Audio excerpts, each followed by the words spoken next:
Hey guys, welcome back to my channel where we're all about leveling up, elevating, and living our absolute best lives, and specifically in Africa. And today's video I'm super excited about because it's about starting a foundation that benefits Uganda while living in the diaspora. Today's video is all about the EKM Hope Foundation, something that is truly dear to my heart. The EKM Hope Foundation started a few years ago and I've been supporting it ever since they've started. It's an amazing foundation that operates out of the Greater Toronto area, specifically Ajax, Ontario, and they come and help and support other foundations here in Uganda. So today we're sitting down with Dr. Shambe Mutunji, and she's going to talk about how her and her family started this foundation and all the ins and outs about it. I'm super excited, so please do get comfortable, get your chai, get your wine, sit down and let's get started.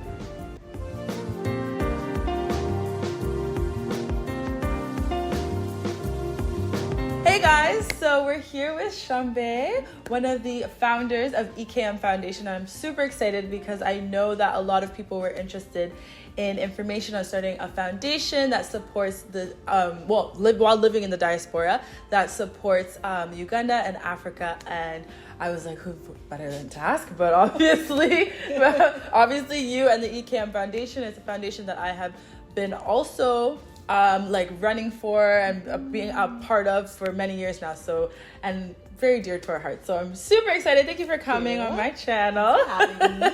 So if you can, tell us about yourself and about the foundation as well. Yeah, so definitely. So I am just one part of many people who help this foundation work. So essentially, it's actually a foundation founded by my family and my family members. Yep. So essentially, I guess we figured, as you get, adult and you have busy lives, we wanted something that would kind of bring us together, but then I guess bring us a little bit closer to the passing away of my father, who was actually, that's what EKM stands for. Yes. Those were his initials. So we're like, okay, what can we do? We want to help people. We want to be together and form something. So that's how EKM, actually the idea came about. And so I think now we're coming to 7 or 8 years. It's been that long. Yeah, that's since so the first good. run, and I know you were there at the first run. And right before I left to move. Yes, exactly. So it's really lovely because you and your family and your mom, you guys come every year and you run. So essentially, we were like, okay, we want to do something. We're from a country where we're from Uganda, like Rachel said, and we're like, we want to be able to show support for something back home. We have such, a large group of family and friends here in Toronto, and we actually think people would want to help, but they might just not know how to help. Yes. Yeah, so we got together, we kind of brainstormed as a family, and we're like, how do we want to do this? And so I think that the main thing that kind of sets EKM a little bit apart from maybe other foundations is that we actually decided, instead of starting something from the ground up. We know so many other people with foundations either in Uganda or here trying to support different organizations, that we're like, why don't we help what's already established? Yes.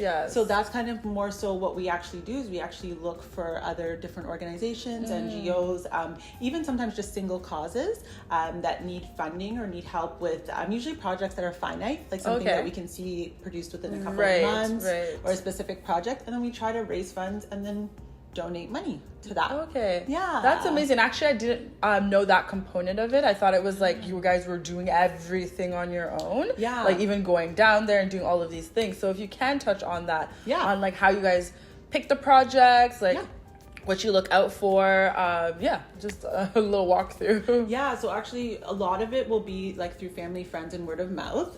We like most things in Africa. Exactly. We try to definitely focus a lot of our energy on projects in Eastern Africa. We've also helped different organizations in Kenya as well.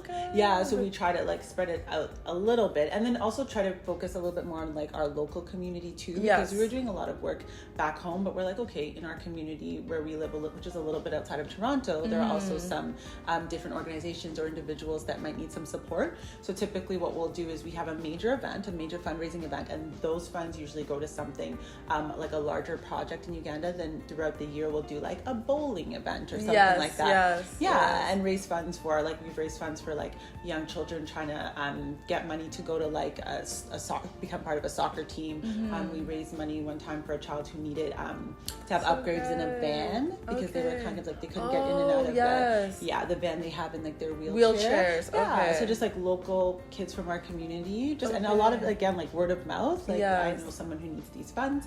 Do you guys know anyone? We're like, we know, we can actually help you do that. Yeah. So just little projects like that. That's amazing. So now, which I did actually notice when I was looking on the website before I'm talking today, I was like, oh, I didn't know that you guys started local things here. So that's really good. So it's a little bit of something to consider as well. So now when it comes to things in Uganda, because I know you go back every year. Yeah. Are you going back to oversee like the projects that you've put money into and like kind of do you give coaching? Do you like what part do you also play?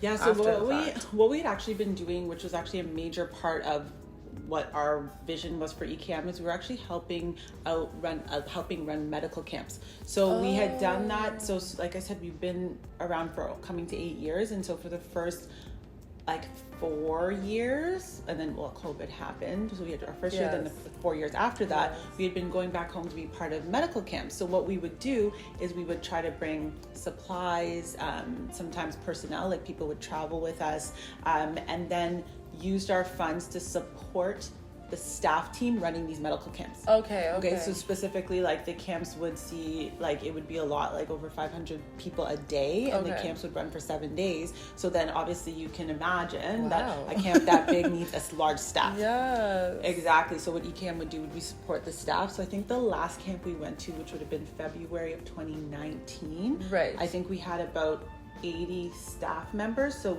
EKM took care of like their housing, feeding them. Obviously we got people t-shirts, like just like all of that to be able to run the camp.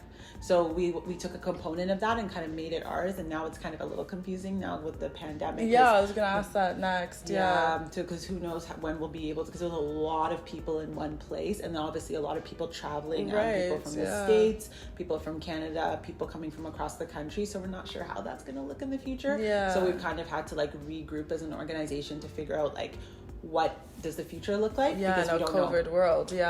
Exactly. But that's a lot of what we were doing when we would go back home for those trips. Would be like like we'd leave at like Toronto, go to Uganda for like a week, run these camps, and like run back to Toronto. You'd really be for a short period of time, because also you started this in medical school. I was in residency when I started. Okay. So and I know you and your mom, so Auntie always would go back, and Sammy now as a lead. I want to say and we would go, and then so I like my specialty is in obstetrics and gynecology, so I would like camp out in the gynae tent, but then like my younger sister would go and she'd like volunteer with registration. And, you know, everyone kind of found their niche, which was really nice. That's amazing. To be able to do that or be part of like the group of people helping all of those people. So that was usually what we went back to do. In terms of like wanting to do like what more to do on the ground in Uganda, we definitely are hoping in the future to be able to actually have a physical space for EKM in Uganda, because that's how we get our projects, right? So word of mouth is great, but it takes you only so far, and you don't know what you have at your at your disposal. So we're hoping to have a physical space that people will be able to come to, introduce their projects, and then connect with us that way, because that's our hope. Yes. Okay, that makes a lot of sense. And essentially, because what I noticed is that when you go back, you're more so in like the village more than like the city. Would you be located in more rural areas? So most of our projects, because again it's easier to start where you're comfortable, and so we're from the Mbara area, so most of our projects in our camps, we did one in Jinja, but we did Mbara. So we haven't completely decided, but we're thinking maybe basing it somewhere in the city might give more people access. But we haven't yet confirmed. We have to decide like how big do we want the office to be, how who has to staff it, kind of thing, and then figure out where to put it. And that's very important as well.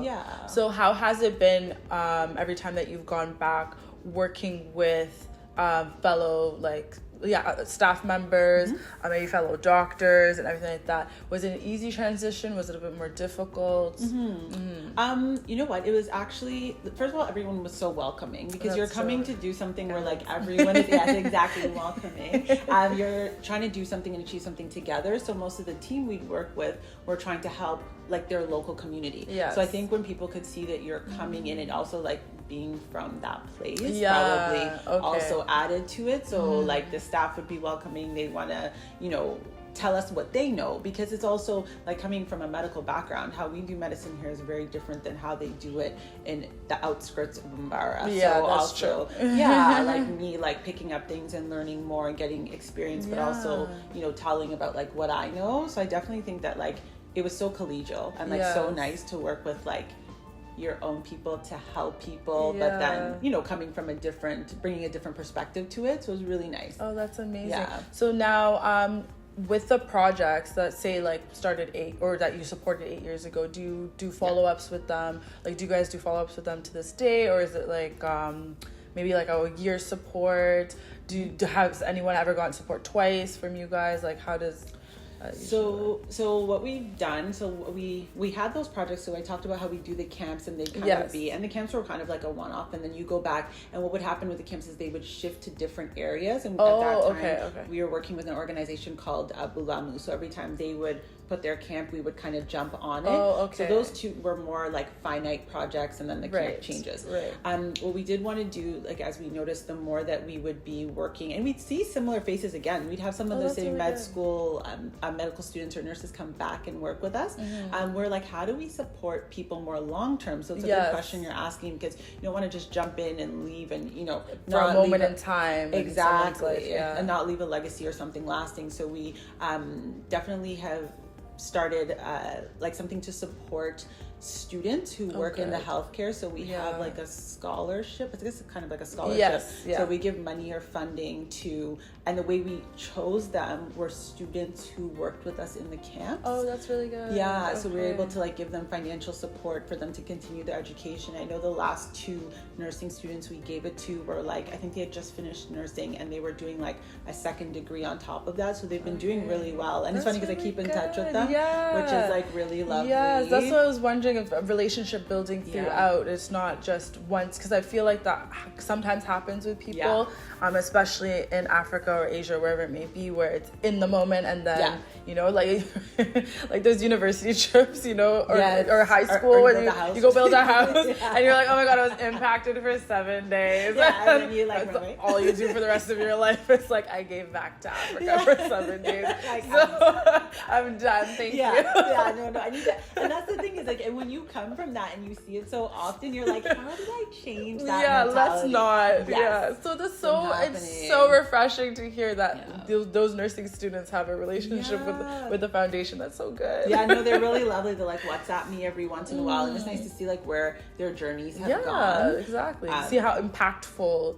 you guys have been throughout the years. That's so amazing. This time we met them, it's nice. There was another from the nursing students, and then the second one we did, we have like a school for children with disabilities, and it's also like in a rural community outside of Bambara. So we've tried to support them, as I know schools have been shut down for a while.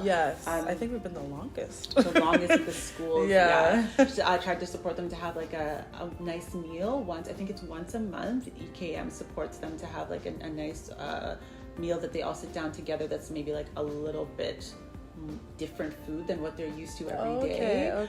So we do that for them every month, and we help them build like a fence. They had one of their children go missing kind of in the community because they didn't have a fence around it.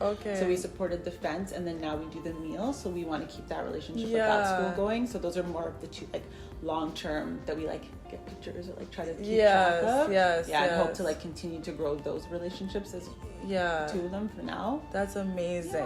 So if you could walk us through a really memorable project that you guys supported, that would be amazing. I think it would be really helpful for those, especially during this time of COVID, who really want to do something impactful, especially within Uganda. So if you could walk us through a memorable project, that would be amazing. So I think that I think one of the most memorable projects would have to be one where we would have taken the initiating step, like saw something that was an issue and taken the step. So I talked a little bit about us supporting the school with the meals. So Yes. then I think one of the projects where we were actually able to support that school to getting a fence around. So just to explain what the school is. So it's a school for children with disabilities that is in like the deep parts of the village called, and I'm going to pronounce it wrong. I already know. Ishakir. Everyone correct me if you need to. But what happened essentially is they had one of their children that was, I believe he was deaf, but able to see, and then he had gone wandering because they had no fence around the school into the village, and somebody had actually, unfortunately or sadly, found him and then actually put out a ransom and called the school and said, like, we have your boy, we have your child, but this is the money we need to bring him back. And so of course, like, everyone starts gathering funds, and you know, like, and we all know, like, children and families, like families that have children like this, sometimes they don't have enough support or the finances. Actually, just a brief touch on that. I didn't realize this until a couple of years ago, that essentially people with disabilities in Uganda, and I think it's just in Africa, but in Uganda, are quite neglected, like just completely neglected. There's not even easy accessibility. I think there's maybe things that we don't realize because we see it so much here. You have handicap buttons, there's rails for you to move, there's support systems, there's grants. Like, that's not a thing at all. Especially if it's a child, it's not a thing. So this is, wow, so you wouldn't even, the school didn't even think of putting the fence. They were just happy that they even had the school facility. Yes. Until this unfortunate incident happened. So then it was like, when that happened, then they recognized we need a barrier, we need something to keep these kids safe. And at that time, my mother had actually gone home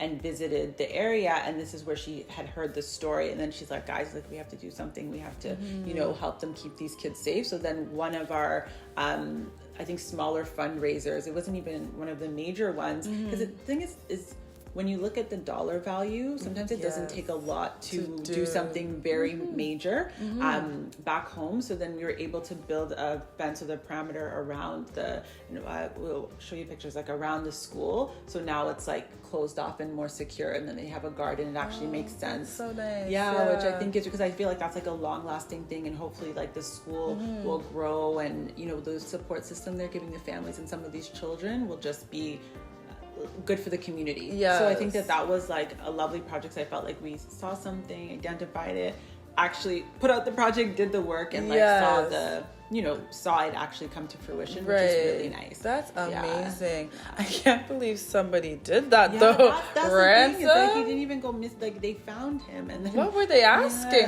for?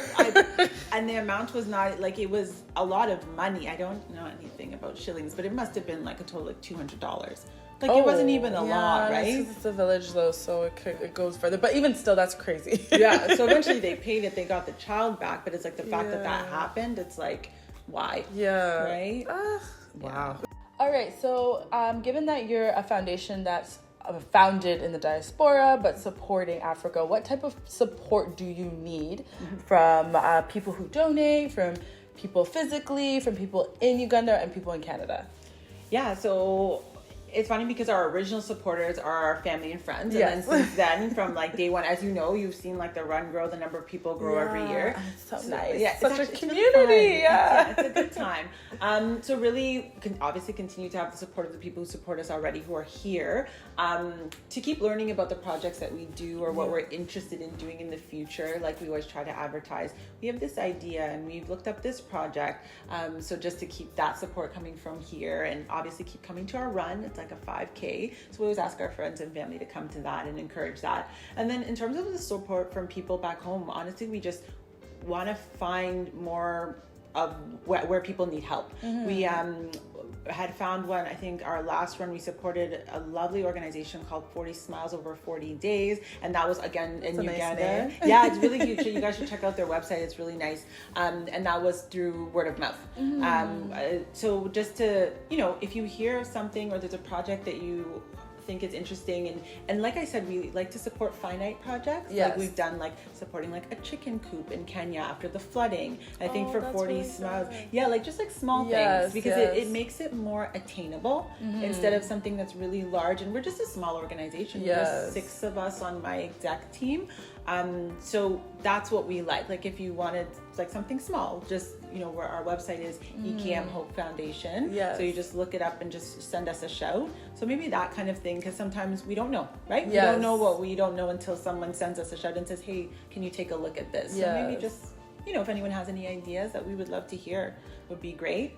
And then, you know, just as we move forward, we actually have already started working with Rotary Ajax. Oh, okay. Yeah, and I know that there's Rotary in Uganda. There's Rotary everywhere. Yeah, They're literally like a gang. They're real deep. Exactly. Apparently, yes. I'm learning more about them. And they're very supportive. They're very Yeah. like they're Rotary anyway. Yeah. They know what's up. So like, honestly, they have a great model, and we bumped into them, and they're like, hey, and they've started to support us. So maybe that's so good. Yeah, which is good because they are supporting us to be able to support the projects that we do back home or wherever we'd be interested. So amazing. it's actually really nice. You end up building like a good circle and a good collection of people around you when you just like get the word out there, and that you be like, you're asking like what advice you could give. You just have to be persistent. Yes, advice for those wanting to start a foundation. Yes. Yeah, like we started small and we didn't know what we were doing. We just knew that we wanted to do something, and we know a lot of people who want to do something. And I think that most people who start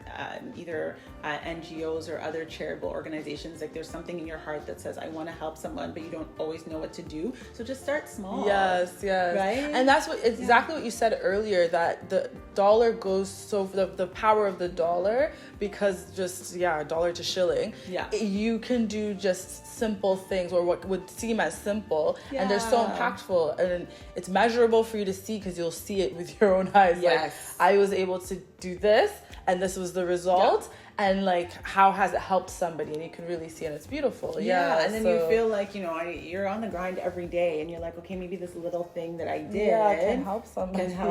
And when you live a busy, like we have busy schedules, so we know we can't like do like a run that's gonna be, you know, go across the whole GTA. Yes. But we can do our nice little run by our lake here, and it's it's beautiful. People get very competitive. I know the cheaters. Yes, about who has the fastest time, the fastest walk. I always know. Yes, exactly. So it's that you can just do something small. Yes, and then for you guys, you had the run, bowling activities. Anything else that you want to mention that you guys have done? So we usually do an annual open house as well. Yes. We usually do that in the summer, and then the run in the fall. And honestly, that is just to tell people where their funds and their money have gone, which is so important. Yeah, exactly. Let people know where their money is going, and then just future projects. We'll always try to announce that at the annual open house as well. Okay. So that's usually part of like our schedule. The things at least those 3 events we've been trying to do every year. Obviously, COVID changes things. It's beautiful being so transparent to your donors. Yeah. And speaking of future, what does the future have in hold the next 5-10 years for EKM Foundation? Yeah. So we're actually, it's funny because we're actually trying to build our next step. Like we just finished our run in September. We did it virtually. Yes, it had been virtually. Yes. But we want to start working on ourselves from the inside out. So we're actually going to work on our governance. It's actually a very important thing. Yes. Yeah. I actually had someone on my channel, a friend, talking about governance in companies, and foundations would fall under that. So it's very important. Exactly. To understand what everybody's role really means. From now, we've just been running it like, you know, we have our positions, but to say we really what does that mean? So that's going to be the first step, and then after that, we're really hoping to get back into doing something like the camps or something health related.